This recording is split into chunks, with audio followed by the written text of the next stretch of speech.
정호섭 씨 부부의 노후 이야기를 들려드립니다. 서울에 거주하는 60대 후반의 정호섭 씨 부부는 오랜 직장 생활을 마무리하고 은퇴 이후 새로운 삶을 시작했습니다. 그들이 가진 자산은 은퇴 당시 모은 8천만 원과 매달 들어오는 165만 원의 연금이 전부입니다. 흔히 은퇴 후에는 수억 원의 자산이 필요하다고들 합니다. 실제로 국민연금연구원의 조사에 따르면 중고령 부부가 적정한 생활을 유지하려면 한 달에 약 268만 원이 필요한 것으로 나타났습니다. 개인 기준으로도 매월 165만 원 정도는 있어야 기본적인 생활이 가능하다고 합니다. 또 다른 분석에서는 은퇴 후 30년을 살아가기 위해 최소 11억 원 이상의 자금이 필요하다는 결과도 나왔습니다. 한편 우리나라 노인 빈곤율은 40%에 육박하며 이는 OECD 국가 중 가장 높은 수준입니다. 이러한 수치는 많은 사람들이 충분한 노후 대비를 하지 못한 현실을 단적으로 보여주고 있습니다.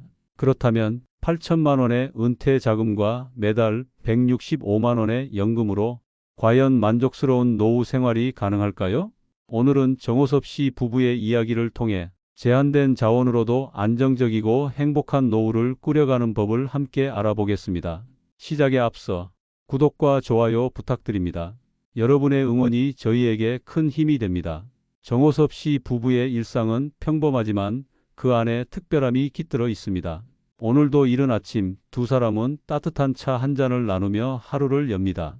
퇴직을 앞두었을 때 정호섭 씨는 밤잠을 설칠 정도로 과연 돈 걱정 없이 살 수 있을까 하는 불안을 느꼈다고 합니다. 하지만 지금은 이렇게 말합니다.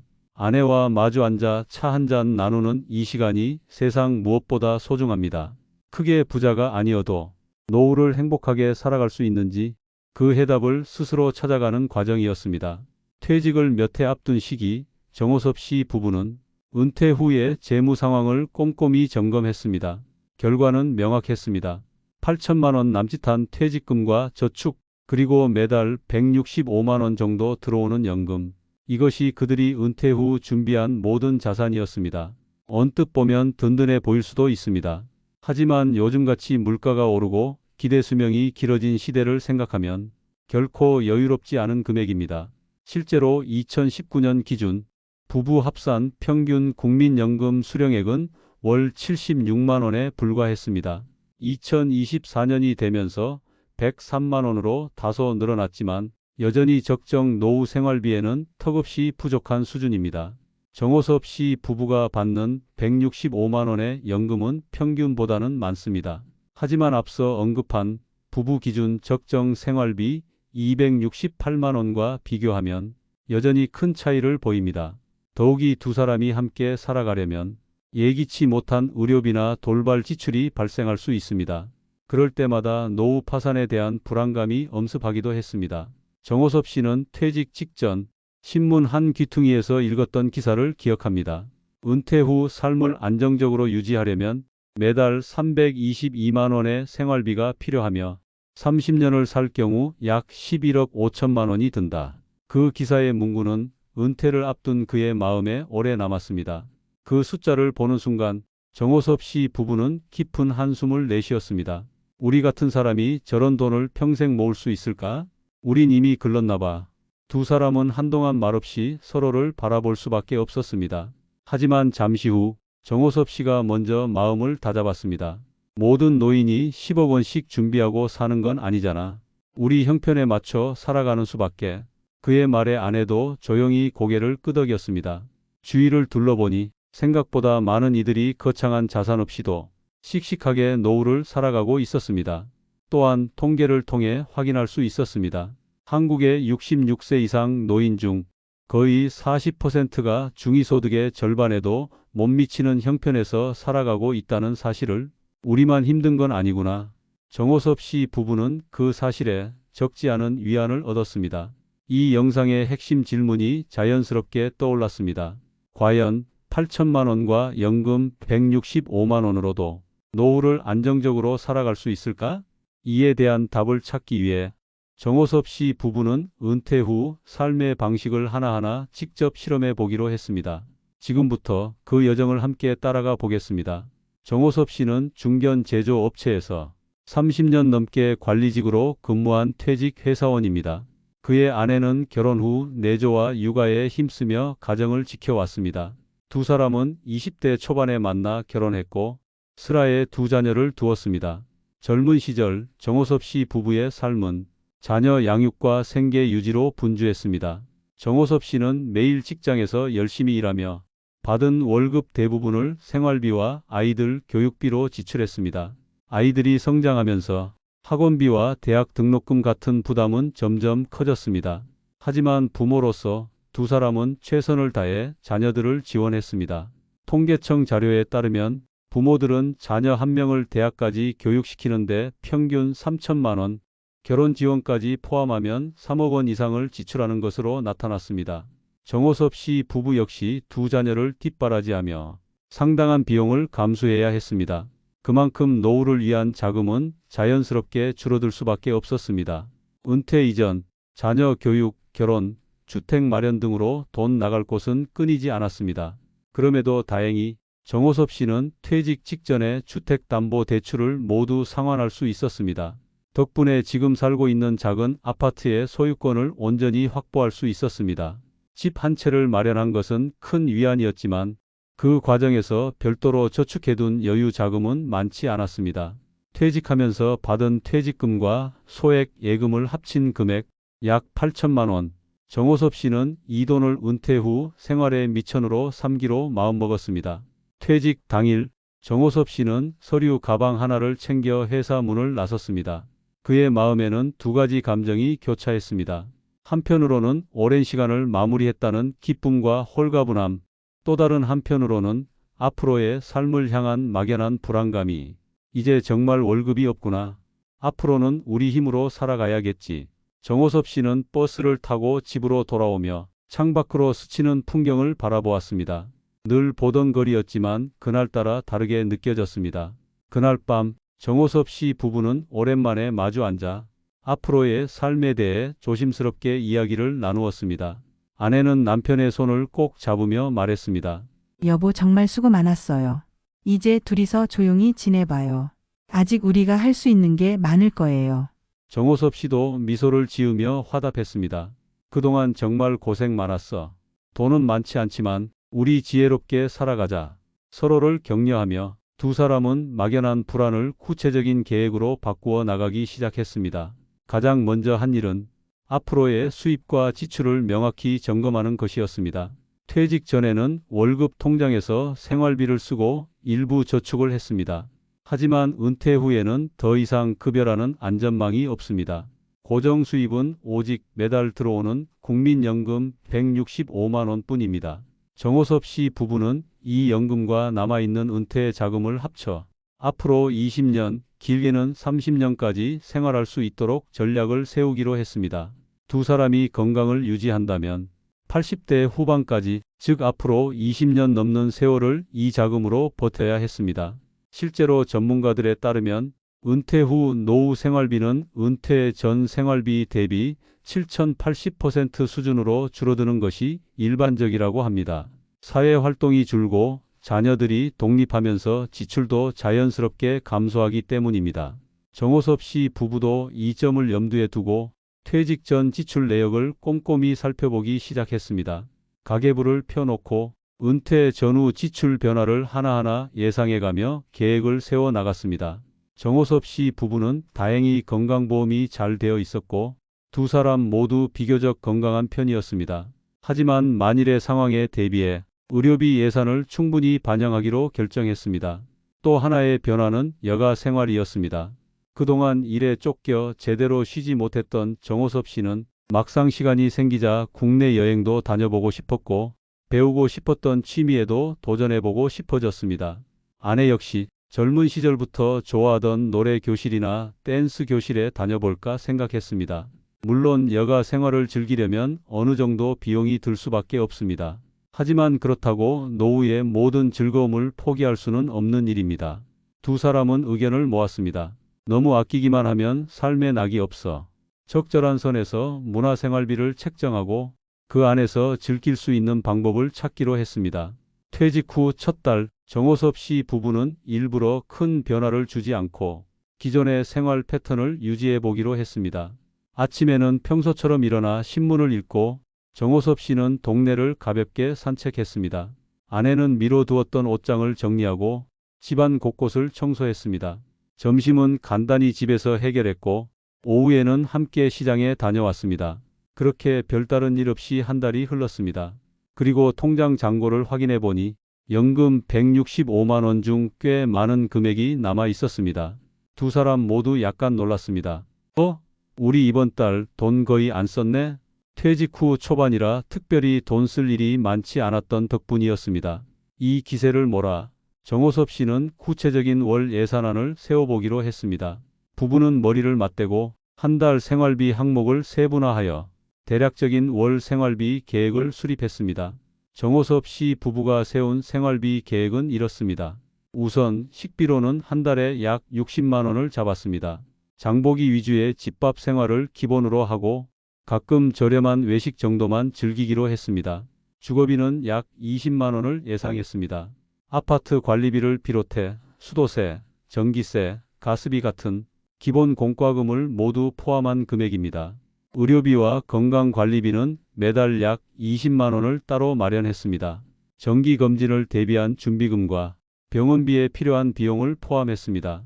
교통비는 대중교통을 중심으로 약 5만 원 정도로 잡았습니다. 65세 이상에게 제공되는 지하철 무료 혜택도 적극 활용할 계획입니다. 통신비는 두 사람 합쳐 약 5만 원 정도로 예상했습니다. 알뜰폰 요금제를 사용하고 인터넷 요금까지 포함한 비용입니다. 여가와 취미 생활비로는 약 10만 원 정도를 책정했습니다.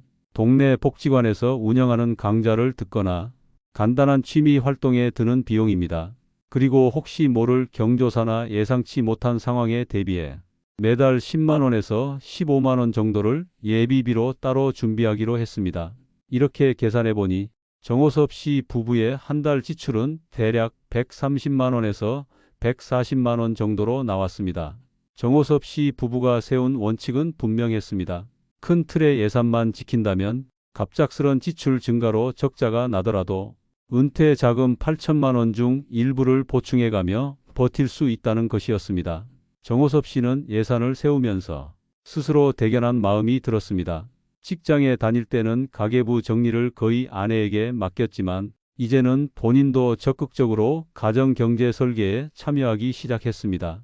그는 공책을 펼쳐 큰 표를 그리고 월별 지출 계획과 실제 지출을 비교해 보기로 했습니다. 한편 아내는 남편이 재무 계획을 세우는 동안 라이프 스타일 측면의 계획을 고민했습니다. 돈만 아낀다고 좋은 게 아니야. 알뜰하면서도 재미있게 살아야지. 그렇게 생각한 아내는 동네 노인복지관 프로그램을 검색하기 시작했습니다. 근처 복지관에서는 요가 교실, 합창단, 컴퓨터 교실 등 다양한 무료 또는 저렴한 강좌를 운영하고 있었습니다.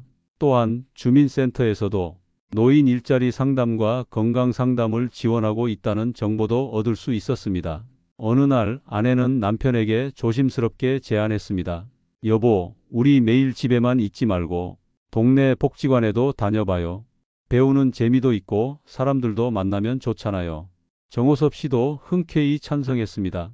그렇게 두 사람은 큰 돈을 들이지 않고도 활기차게 보낼 수 있는 여러 활동을 찾아 나가기 시작했습니다. 이제 정호섭 씨 부부의 실제 하루 일과를 따라가 보겠습니다. 과연 이들의 일상 속에서는 어떻게 재무 관리와 즐거운 삶이 균형을 이루고 있을까요? 아침 6시, 비교적 이른 시간에 정호섭 씨 부부는 하루를 시작합니다. 오랜 직장 생활 동안 몸에 익은 아침형 생활 리듬은 은퇴 후에도 변함이 없습니다. 정호섭 씨는 주방에서 직접 커피를 내립니다. 아내는 가볍게 창문을 열어 집 안 공기를 바꿉니다. 아침 식사는 소박하지만 건강한 메뉴로 준비합니다. 집에서 만든 야채죽과 과일 몇 조각, 거창한 반찬 대신 간소하면서도 영양을 고려한 식사를 선택했습니다. 하지만 무엇보다 둘이 함께 식탁에 앉아 조용히 식사를 나누는 이 순간이 가장 큰 행복이었습니다. 식사를 마친 뒤 정호섭 씨는 가계부를 꺼내어 전날의 지출을 정리합니다. 시장 24,000원, 병원 약값 8,000원, 하나하나 꼼꼼히 기록해 나갑니다. 아내는 그런 남편을 흐뭇하게 바라봅니다. 당신 젊었을 땐 가계부 쓰던 사람이 아니었는데? 아내가 웃으며 말하자 정호섭 씨도 농담처럼 대답합니다. CEO도 해봤으니 이제는 가정재무이사도 해야지. 부부는 함께 웃습니다. 아내는 남편이 가계부를 정리하는 동안 조용히 설거지와 간단한 집안 정리를 이어갑니다. 오전 8시 정호섭 씨는 운동복으로 갈아입고 동네 공원으로 향합니다. 매일 아침 가벼운 운동을 하는 것은 부부가 은퇴 후에도 지키기로 약속한 일상입니다. 아내는 집 주변을 천천히 산책하며 스트레칭을 하고 정호섭 씨는 공원에 설치된 노인용 운동기구를 이용해 가볍게 맨몸 체조를 합니다. 공원에는 비슷한 시간에 운동을 나오는 이웃 어르신들이 여럿 있습니다. 서로 얼굴을 익힌 분들과 반갑게 인사를 나누고 짧은 담소를 나누는 것도 아침 운동의 즐거움 중 하나입니다. 오늘은 공원 벤치에서 만난 이웃 어르신과 혈압관리법에 대한 이야기를 나눴습니다. 나는 저염식 식단 덕분에 혈압약을 줄였어. 그 어르신의 조언에 정호섭 씨도 웃으며 답합니다. 저희도 싱겁게 먹으려고 노력하고 있어요. 서로 경험을 공유하며 이웃과의 작은 교류가 자연스럽게 일상의 일부가 되어갑니다. 운동을 마친 뒤 오전 10시쯤 정호섭 씨 부부는 동네 시장에 들릅니다. 일주일에 두세 번 가까운 전통시장이나 마트를 찾아 식료품을 장보는 것이 이제 부부의 중요한 일과가 되었습니다. 오늘은 시장에서 신선한 채소와 두부 그리고 제철 과일을 구입했습니다. 전통시장은 대형마트보다 가격이 저렴할 뿐 아니라 덤을 얹어주는 푸근한 인심 덕분에 정호섭 씨 부부는 자연스럽게 단골이 되었습니다. 시장 상인들과도 어느덧 안면이 트였습니다. 정호섭 씨 부부가 단골이 되자 상인들은 상추 한 줌을 더 얹어주기도 했습니다. 아내는 시장에 오면 사람 구경도 하고 기분 전환도 된다며 만족스러워했습니다. 무엇보다 값싸고 신선한 식재료를 살 수 있어 식비 전략에도 큰 도움이 되고 있습니다. 시장 볼일을 마치고 집에 돌아오면 두 사람은 잠시 휴식을 취합니다. 정오가 되면 점심을 준비합니다. 오늘 점심 메뉴는 아침에 사온 두부와 신선한 야채를 활용한 두부 부침개 그리고 된장국입니다. 간단하지만 따끈한 집밥을 마주한 두 사람은 역시 집에서 해먹는 게 싸고 맛있다며 웃습니다. 가끔은 인근 경로당이나 복지관 식당에서 저렴한 식사를 이용하기도 하지만 대부분은 이렇게 집에서 직접 식사를 해결합니다. 집밥은 건강에도 좋고 생활비를 아끼는 데에도 큰 도움이 되는 일석이조의 방법이었습니다. 점심 식사 후에는 약간의 휴식 시간이 이어집니다. 정호섭 씨는 소파에 앉아 신문을 읽거나 TV 뉴스를 시청하며 시간을 보냅니다. 아내는 잠깐 눈을 붙이거나 좋아하는 라디오를 켜놓고 조용히 시간을 보냅니다. 이렇게 1시간 정도 쉬고 나면 두 사람 모두 오후 일과를 시작할 힘을 얻습니다. 오후 2시 정호섭 씨 부부는 운동복 차림으로 동네 노인복지관으로 향합니다. 이곳에서는 매주 화요일과 금요일 무료 요가 강좌가 열립니다. 두 사람은 복지관 회원으로 등록해 요가반에 참여하고 있습니다. 요가 교실에는 또래의 어르신들이 15명 정도 모여 있습니다.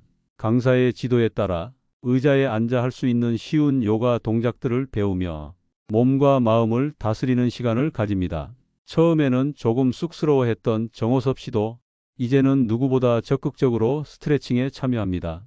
1시간 남짓 수업을 마치고 나면 몸이 한결 개운해지고 마음도 가벼워진 것을 느낄 수 있습니다.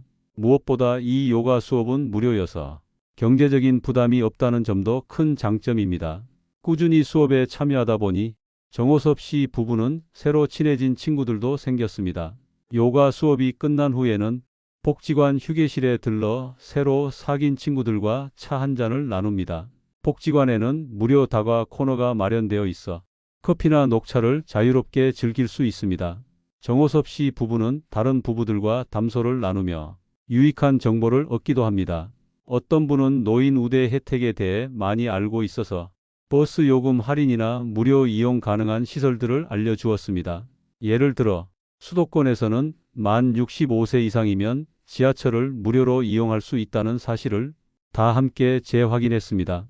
정호섭 씨 부부도 평소 지하철을 탈 때 무임승차 우대용 교통카드를 사용하고 있었지만 오늘은 그 외에도 다양한 시니어 혜택에 대해 새롭게 알게 되는 시간이었습니다. 이렇게 복지관에서 나누는 교류는 정보를 얻는 데에도 외로움을 덜어내는 데에도 큰 도움이 되고 있었습니다. 오후 4시 복지관을 나선 정호섭 씨 부부는 집으로 돌아가는 길에 근처 은행에 들렀습니다. 정호섭 씨 부부는 한 달에 한 번 연금 지급일에 맞춰 은행 업무를 봅니다. 국민연금 165만 원이 입금되면 일부는 자동이체를 통해 공과금과 보험료 등으로 빠져나갑니다. 남은 금액 중 상당 부분은 생활비 통장으로 옮기고 또 매달 10만 원 정도는 비상금 통장에 별도로 저축합니다. 이 비상금 통장은 긴급 의료비나 갑작스러운 큰 지출에 대비하기 위해 조금씩이라도 꾸준히 채워가고 있습니다. 오늘 은행에서는 기존에 가입해둔 정기예금의 만기가 되어 연장하는 일도 함께 처리했습니다.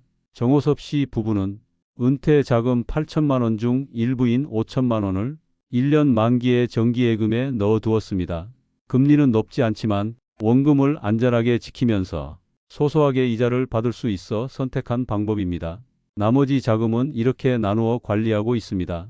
2천만 원은 수시 입출금이 가능한 예금 통장에 언제든 필요할 때 바로 찾을 수 있도록 준비해 두었습니다. 그리고 1천만 원은 약간의 이자를 받을 수 있는 CMA 통장에 넣어두어 비상 상황에 대비한 유동성을 확보하고 있습니다. 이처럼 세 가지 형태로 자금을 분산해 관리하는 것은 필요할 때 즉시 꺼낼 수 있는 돈과 안정적으로 불려나갈 수 있는 돈을 구분해 두기 위함입니다. 예를 들어 집 수리비처럼 갑작스러운 지출이 생기면 CMA 통장이나 수시 입출금 통장에서 바로 인출할 수 있습니다. 큰 금액이 필요한 경우에는 정기예금을 해지해야 하지만 가능하면 만기까지 유지해 이자를 받는 것을 원칙으로 삼았습니다. 현재 정호섭 씨 부부가 가입한 정기예금의 금리는 연 3% 수준입니다. 5천만 원을 맡겨두면 1년에 약 150만 원 정도의 이자를 받을 수 있습니다. 이를 월로 나누어 보면 세후 매달 약 12만 원 정도의 수입이 됩니다. 작은 금액처럼 보이지만 정호섭 씨 부부에게는 쏠쏠한 보탬이 되고 있습니다. 정호섭 씨의 신조는 분명합니다. 모험은 하지 않는다. 주식이나 부동산 투자처럼 원금 손실 위험이 있는 곳에는 절대 돈을 넣지 않습니다. 주변에서는 은퇴 후 고수익을 노리다가 오히려 손해를 본 사례도 종종 들려오지만 정호섭 씨 부부는 애초에 그런 유혹에 흔들리지 않기로 마음먹었습니다. 투자 없이 안정적인 재무 설계를 지향합니다. 예금과 연금만으로 살아가더라도 큰 욕심을 부리지 않는다면 충분히 노후를 지탱할 수 있다고 믿고 있습니다. 은행 업무를 마치고 나온 정호섭 씨 부부는 근처 공원 벤치에 앉아 잠시 쉬어갑니다. 석양 무렵에 선선한 바람을 맞으며 조용히 하루를 돌아보는 시간입니다. 정호섭 씨는 신문에서 읽은 기사를 아내에게 들려줍니다. 요즘 공무원 연금이나 사학연금 등 특수직역 연금 수급자들은 국민연금 수급자보다 훨씬 많은 연금을 받고 있다는 내용이었습니다. 실제로 부부 합산 국민연금 평균 수급액은 103만 원에 불과해 적정 노후 생활비의 절반에도 미치지 못한다는 지적도 함께 실려 있었습니다. 이야기를 들으며 정호섭 씨는 조용히 생각했습니다. 그래도 우리는 둘 다 국민연금을 받아서 165만 원이면 평균보다는 나은 편이네. 실제로 최근 들어 부부 모두 국민연금을 받는 가구가 늘어나고는 있지만 여전히 많은 노년 세대는 충분한 연금 혜택을 누리지 못하고 있는 것이 현실입니다. 아내는 남편의 이야기를 듣더니 조심스럽게 말을 건넸습니다. 여보, 우리는 연금이라도 이만큼 받아서 다행이에요. 나는 전업주부라 연금이 거의 없지만 당신이 오래 부어준 덕분에 저도 일부 받을 수 있었잖아요. 정호섭 씨는 미소 지었습니다. 아내가 소액이나마 연금을 받을 수 있었던 것은 본인이 미리 신청해둔 분할연금 제도 덕분이었습니다. 이처럼 부부는 대화 속에서도 스스로의 처지를 긍정적으로 받아들이고 감사하는 마음을 잃지 않으려 노력합니다. 가진 것이 많지 않더라도 없는 것보다 있는 것을 세워보자는 마음가짐, 그것이 두 사람의 일상이었습니다. 오후 6시 해가 저물 무렵 집에 돌아온 부부는 함께 저녁 식사를 준비합니다. 오늘 저녁 메뉴는 냉장고에 남아있던 채소와 두부로 끓인 된장찌개, 그리고 점심에 만들어 남은 두부 부침개를 데워내기로 했습니다. 아내는 냉장고를 열어 남은 재료들을 알뜰하게 조합해 식단을 꾸렸습니다. 음식 재료를 남김없이 쓰고 버리지 않는 생활 습관 덕분에 쓰레기도 줄고 식비도 절약할 수 있었습니다. 간단하지만 정성이 담긴 저녁상을 앞에 두고 두 사람은 TV 뉴스를 시청하며 식사를 합니다. 뉴스에서는 사회 곳곳에 사건, 사고나 경제 이야기가 흘러나옵니다. 노인을 대상으로 한 보이스피싱 사기나 불안한 경제 전망 같은 소식도 종종 들려옵니다. 그럴 때마다 정호섭 씨는 아내에게 단단히 당부합니다. 낯선 전화나 문자에 절대 속지 말자. 실제로 주변에서도 금융사기 피해를 입은 어르신들의 사례가 들려오고 있었습니다. 아내도 고개를 끄덕이며 맞장구 칩니다. 네, 요즘 사기가 워낙 많다니까 정말 조심해야겠어요. 이처럼 서로 조심하고 위험을 미리 예방하는 것 역시 노후 생활에서 꼭 필요한 지혜였습니다. 저녁 식사를 마친 뒤 간단히 설거지를 정리하고 나면 오후 7시부터는 두 사람이 각자의 취미 시간을 가집니다. 정호섭 씨는 서재 방 한편에 마련해둔 작은 서랍장을 조심스럽게 엽니다. 그 안에는 요즘 그가 즐기는 캘리그래피 도구들이 정리되어 있습니다. 오랫동안 마음속에 품고 있었던 멋진 손글씨를 써보고 싶다는 꿈을 퇴직 후 비로소 실행에 옮긴 것이었습니다. 동네 문화센터에서 3개월 과정의 캘리그래피 강좌를 수강했고 수강료도 저렴했을 뿐 아니라 새로운 친구들도 사귈 수 있어 큰 만족을 얻었습니다. 이제는 혼자서 붓펜을 들고 짧은 문구를 정성껏 써 내려갑니다. 오늘 정호섭 씨가 수첩에 적은 문구는 하루하루가 선물이다. 먹물 향기 속에서 마음이 차분해지는 것을 느끼며 완성된 글씨를 아내에게 내밀어 보여줍니다. 아내는 환하게 웃으며 말합니다. 와, 글씨 정말 예쁘게 잘 썼네요. 정말 그래요. 하루하루가 선물이에요. 아내는 거실 소파에 앉아 조심스럽게 뜨개질을 이어가고 있었습니다. 몇 주 전부터 손주에게 줄 목도리를 뜨기 시작했는데 오늘은 거의 완성되어 가는 중입니다. 털실과 대바늘만 있으면 즐길 수 있는 뜨개질은 아내가 오랫동안 사랑해온 소중한 취미입니다. 이거 뜰 때가 제일 마음 편해. 뜨개질을 하며 아내는 평온한 미소를 지었습니다. 부부는 각자의 취미에 몰두하다가도 가끔씩 서로에게 말을 건넵니다. 정호섭 씨가 조심스럽게 제안합니다. 이번 주말에 손주들 보러 갈까? 아내는 반갑게 웃으며 대답합니다. 그래요. 내가 뜬 목도리도 전해주고 오죠. 손주들에게 작은 선물을 해주고 싶은 마음은 늘 있지만 돈을 많이 들이지 않고 정성으로 마음을 전하는 방법을 선택해 왔습니다. 할머니가 직접 떠준 목도리와 옷까지는 손주들에게도 특별한 선물이었습니다. 아이들은 할머니의 선물을 무척 좋아하고 고마워합니다. 밤 9시가 되자 부부는 취미 시간을 마무리하고 가벼운 산책 겸 쓰레기 분리수거를 하러 집 밖으로 나옵니다. 아파트 단지를 천천히 걸으며 소화도 시킬 겸 쓰레기를 버리러 가는 길. 오늘 하루 있었던 소소한 일들에 대해 나지막이 대화를 나누며 조용히 밤 공기를 마십니다. 산책을 하던 중 아내는 오늘 복지관 요가 수업에서 만난 친구 이야기를 꺼냈습니다. 오늘 복지관에서 만난 숙자 씨 말인데요. 그분은 손녀를 돌보느라 요즘 무척 바쁘대요. 딸 부부가 맞벌이를 하니까 도와주신다더라고요. 정호섭 씨는 고개를 끄덕이며 답했습니다. 그래, 다들 사정이 있지. 우린 애들이 멀리 살아서 자주 왕래하진 못하지만 그래도 편하게 지내는 건 고마운 일이지. 자녀들이 독립해 잘 살아가는 것은 감사한 일이지만 가끔은 자주 만날 수 없는 적적함도 느낍니다. 그럴 때마다 정호섭 씨 부부는 일부러라도 사회활동에 참여하려 노력합니다. 복지관에서 봉사활동 모집 공고가 뜨면 지원하고 주민센터에서 진행하는 자원봉사에도 가끔 참여합니다. 예를 들어 정호섭 씨는 한 달에 한 번 동네 환경미화 봉사에 나가 공원을 청소하고 아내는 취약계층을 위한 반찬 나눔 봉사에 참여합니다. 이런 활동들은 소정의 교통비 정도만 제공되지만 보람과 사회 연결망을 얻을 수 있다는 점에서 삶의 만족도를 높여주고 있습니다. 돈 한 푼 안 들이고도 행복을 얻는 방법이 있다면 바로 누군가를 돕는 일이더라. 정호섭 씨는 그렇게 느꼈습니다. 산책을 마치고 집에 돌아오니 시간은 밤 10시를 넘어섰습니다. 부부는 잠자리에 들기 전 거실 소파에 나란히 앉아 옛날 드라마 재방송을 함께 시청합니다. 젊은 시절 인기 있던 드라마를 다시 보면서 추억에 잠기기도 하고 화면 속 젊은 배우들을 보며 우리 때도 참 열심히 살았지 하고 웃으며 회상하기도 합니다. 30분 남짓 드라마를 보다 보면 금세 눈꺼풀이 무거워집니다. 잠자리에 들기 전 정호섭 씨는 내일의 일정을 간단히 확인하며 하루를 차분히 마무리합니다. 내일은 특별한 약속이 없습니다.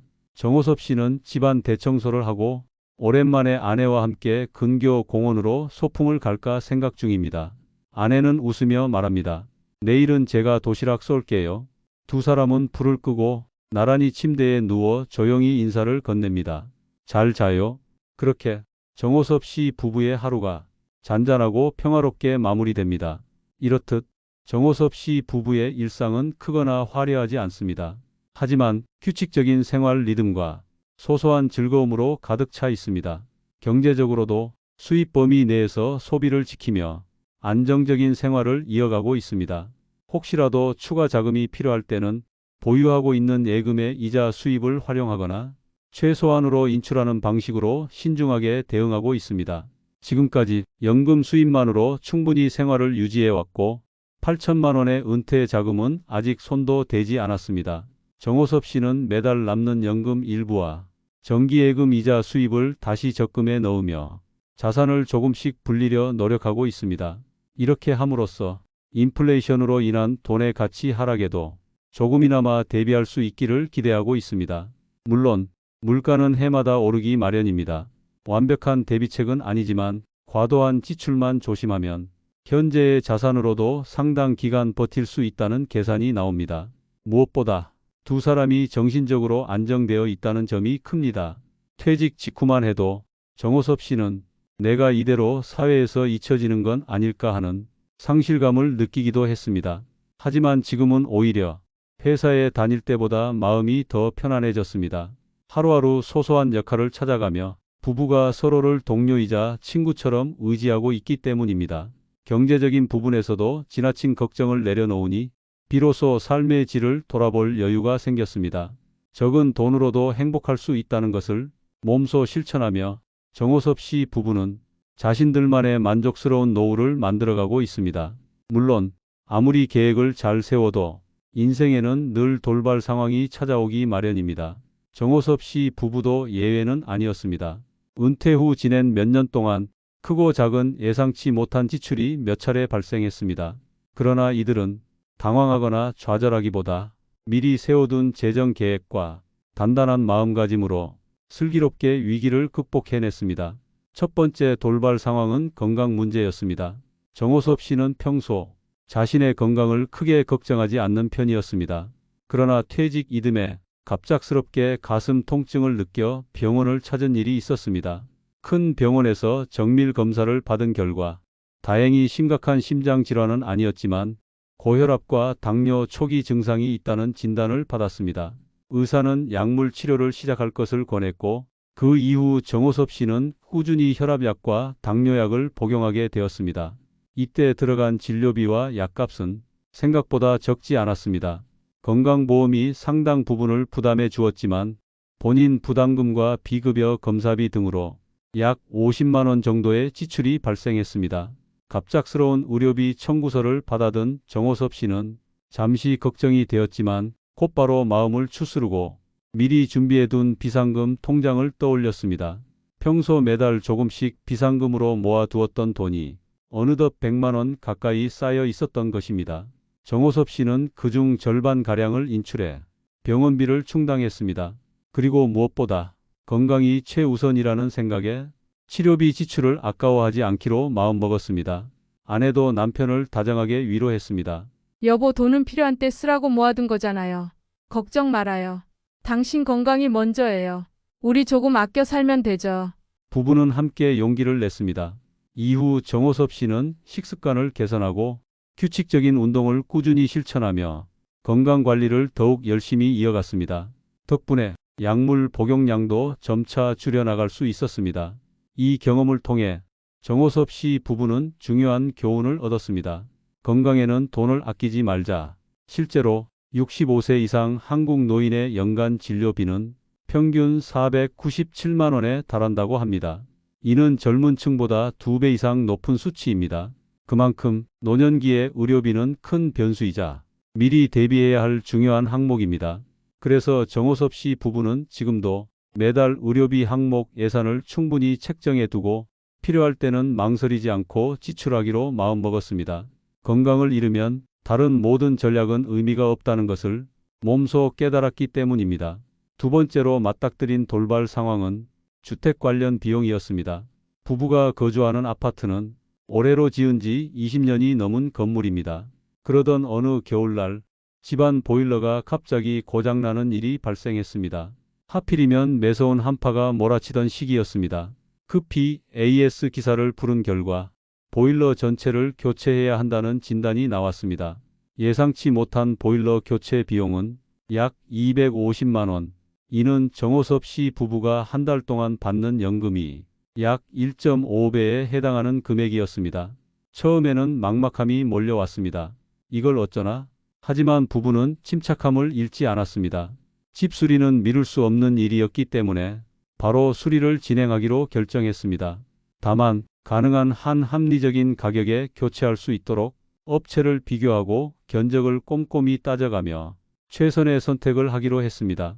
다행히 정호섭 씨 부부는 동네에 신뢰할 만한 설비업자를 알고 있었습니다. 불필요한 추가 공사 없이 꼭 필요한 부분만 교체하는 조건으로 조금 할인을 받을 수 있었습니다. 최종 보일러 교체 비용은 230만 원으로 약간 낮출 수 있었습니다. 이 비용은 어쩔 수 없이 은퇴자금 통장에서 인출하기로 했습니다. 비상금 통장만으로는 감당하기 어려운 큰 금액이었기 때문입니다.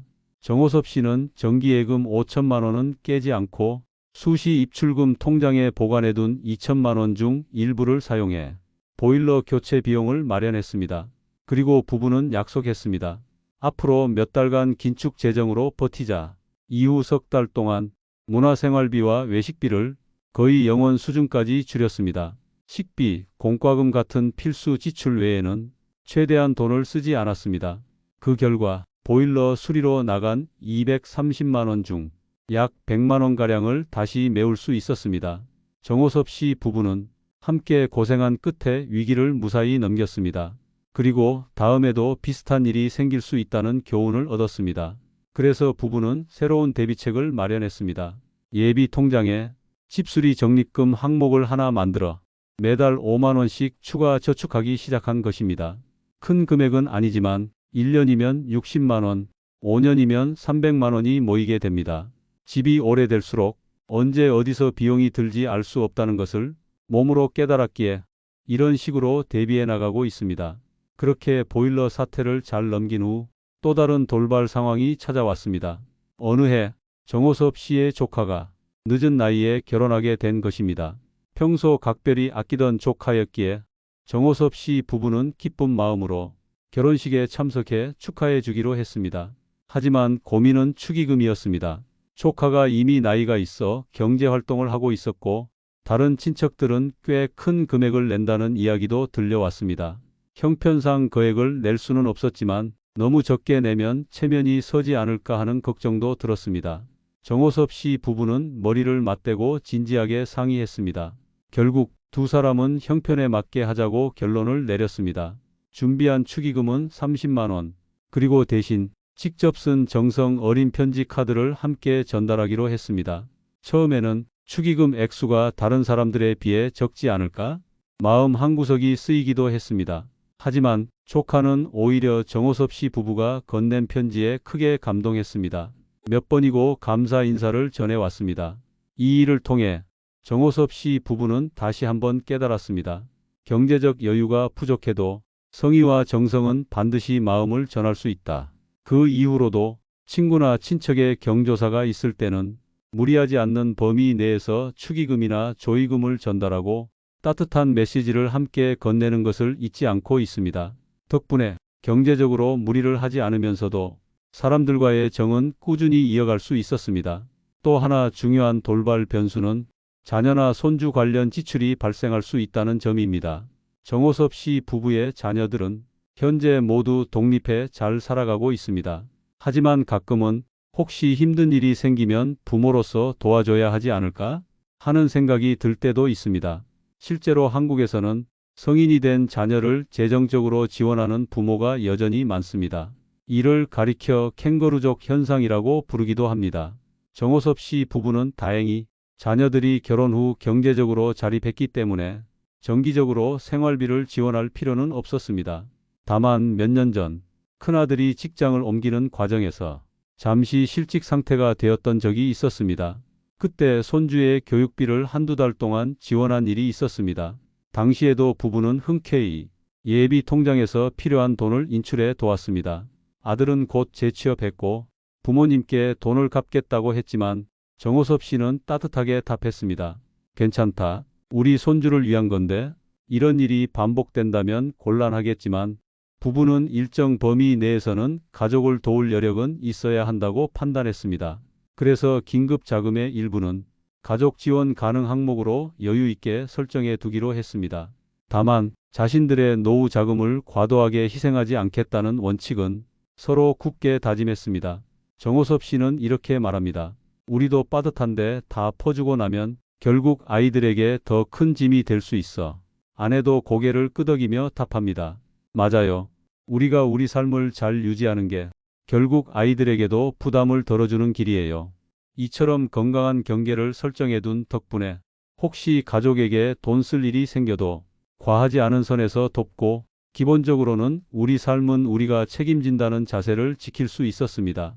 전반적으로 정호섭 씨 부부는 예상치 못한 지출을 만날 때마다 침착하게 상황을 받아들이고 현실적인 해결책을 찾아가는 태도를 보여주었습니다. 계획대로 되지 않는 일이 생겼을 때 정호섭 씨 부부는 서로를 탓하기보다는 격려하는 쪽을 선택했습니다. 예를 들어 보일러 고장으로 큰 돈이 들어갔을 때 아내는 스스로를 탓하며 말했습니다. 내가 평소에 집 관리를 잘못해서 그런 걸까? 그때 정호섭 씨는 다정하게 답했습니다. 오래된 건 언젠가는 고장 나는 법이야. 당신 잘못이 아니야. 반대로 남편의 건강 문제로 의료비가 크게 나갔을 때 정호섭 씨가 미안해하자 아내는 따뜻하게 말했습니다. 병원비 아까워할 거 없어요. 당신이 건강해진 게 어디예요. 이처럼 서로를 탓하기보다는 격려하고 다독이는 부부의 태도는 경제적 어려움뿐 아니라 정서적 어려움까지 함께 극복할 수 있게 해주었습니다. 또 하나, 정호섭 씨 부부가 위기 때 활용한 것은 사회 안전망이었습니다. 의료비의 경우 국민건강보험 혜택을 최대한 활용했습니다. 또 정호섭 씨가 예전에 가입해둔 실손 의료보험에서도 일부 보장을 받아 큰 수술비 부담을 덜 수 있었습니다. 집 수리비 문제에 대해서도 지자체에서 운영하는 노후주택 수선 지원 사업이 있는지 미리 알아보기도 했습니다. 비록 이번 보일러 교체 건에는 해당되지 않았지만 향후 주택 개보수 시 지원받을 수 있는 길을 계속 탐색하고 있습니다. 또한 정부의 노인 장기요양보험이나 노인 기초연금 제도에 대해서도 사전에 공부하며 유사시 신청할 준비를 하고 있습니다. 예를 들어 아직은 기초연금 대상은 아니지만 만 65세가 되면 소득과 자산 기준에 따라 수급이 가능할 수 있음을 염두에 두고 있습니다.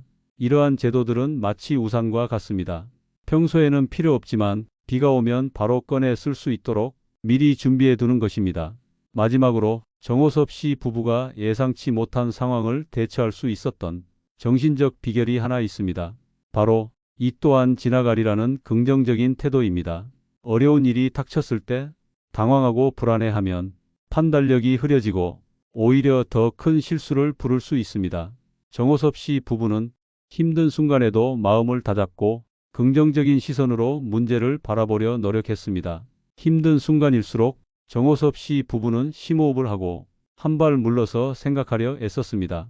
그리고는 서로에게 조용히 말했습니다. 우리가 못 헤쳐나갈 일은 없어.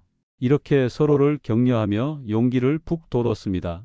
이러한 멘탈 관리 덕분에 정호섭 씨 부부는 웬만한 돌발 상황에서도 평정심을 잃지 않고 해결책에 집중할 수 있었습니다. 의료비, 주택 수리비, 경조사비, 가족 지원 등 수많은 예상치 못한 변수들 속에서도 두 사람은 슬기롭게 준비하고 대응해 왔습니다.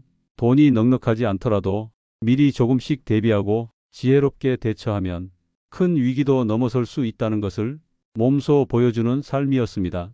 그 과정에서 부부의 유대감은 더욱 단단해졌고 스스로에 대한 자신감도 커졌습니다. 이제 웬만한 일로는 둘 다 쉽게 흔들리지 않을 만큼 정호섭 씨 부부는 노련한 노후 생활의 항해사가 되어 있었습니다. 작은 돈에도 피어나는 행복. 정호섭 씨 부부의 노후 이야기를 따라오며 여러분은 어떤 느낌이 드셨나요? 거창한 부나 특별한 수입 없이도 정호섭 씨 부부는 안정적이고 만족스러운 노후를 보내고 있습니다. 물론 처음부터 순탄했던 것은 아닙니다. 퇴직 직후 느꼈던 불안, 빠듯한 예산의 압박, 예기치 못한 사건들, 그러나 그 모든 것들을 슬기롭게 이겨내며 오늘의 평온을 일구어냈습니다. 현재 정호섭 씨 부부는 말합니다. 지금 우리의 삶에 아주 만족합니다. 많지는 않아도 우리가 쓸 만큼은 있고 무리하지 않으니 마음이 편해요. 두 사람은 현역 시절보다도 더 풍족한 마음으로 지낸다고 합니다. 돈의 액수가 아니라 마음가짐과 삶의 태도가 진정한 행복을 좌우한다는 것을 온몸으로 체감하고 있기 때문입니다.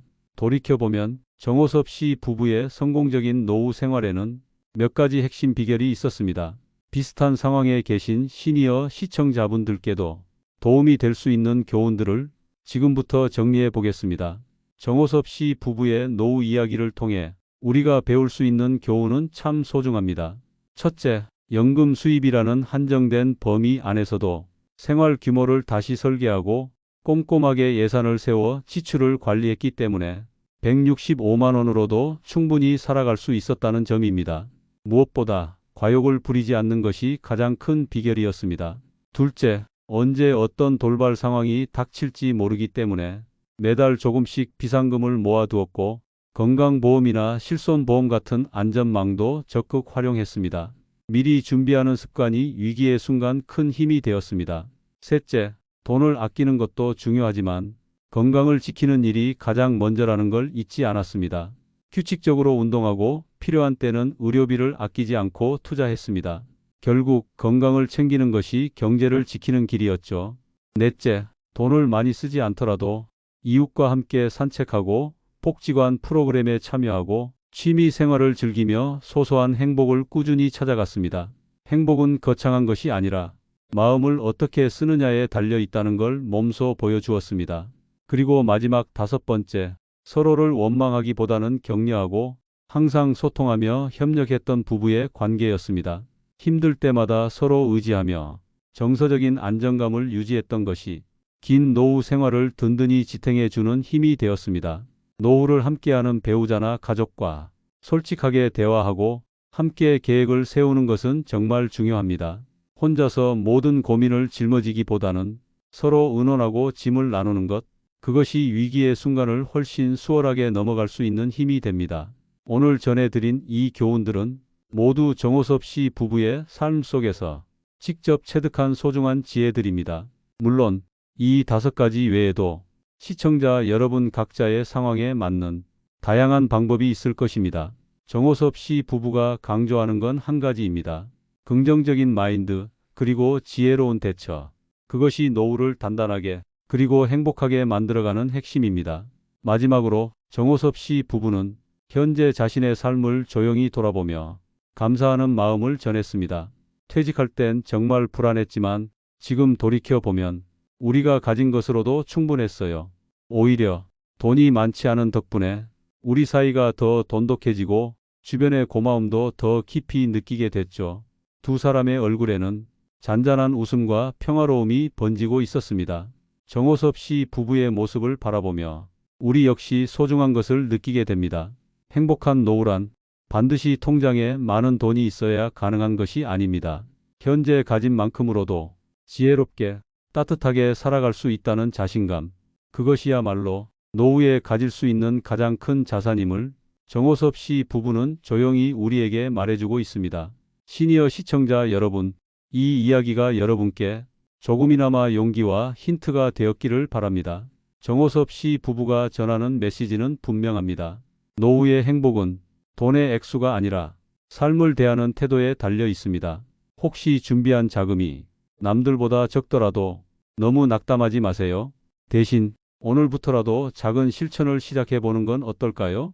예를 들어 가계부를 써 본다든지 가까운 복지관에 들러본다든지 오랫동안 보고 싶었던 친구에게 연락해 본다든지 그렇게 하나씩 작은 행동을 옮기다 보면 어느새 안정되고 만족스러운 노후를 보내고 있는 자신을 발견하게 될지도 모릅니다. 마무리하며 정호섭 씨 부부는 이렇게 따뜻한 응원의 말을 전합니다. 여러분의 남은 인생도 분명 충분히 행복할 수 있습니다. 지금부터라도 천천히 하지만 꾸준히 준비하면 됩니다. 우리도 해냈으니 여러분도 할 수 있어요. 작은 돈으로도 큰 행복을 일구는 삶.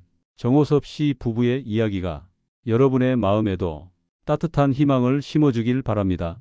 오늘 영상은 여기까지입니다. 끝까지 시청해 주셔서 감사합니다. 이번 시간에는 적은 자산으로 노후를 꾸려나가는 방법을 살펴보았습니다. 은퇴 후 살 곳과 자산을 어떻게 효율적으로 활용할 수 있을지 궁금하시다면 다음 영상도 꼭 기대해 주세요. 여러분 모두 건강하고 행복한 하루 보내시기 바랍니다. 지금까지 여러분들이 잠시 쉬어갈 수 있는 지혜가 머문 자리였습니다.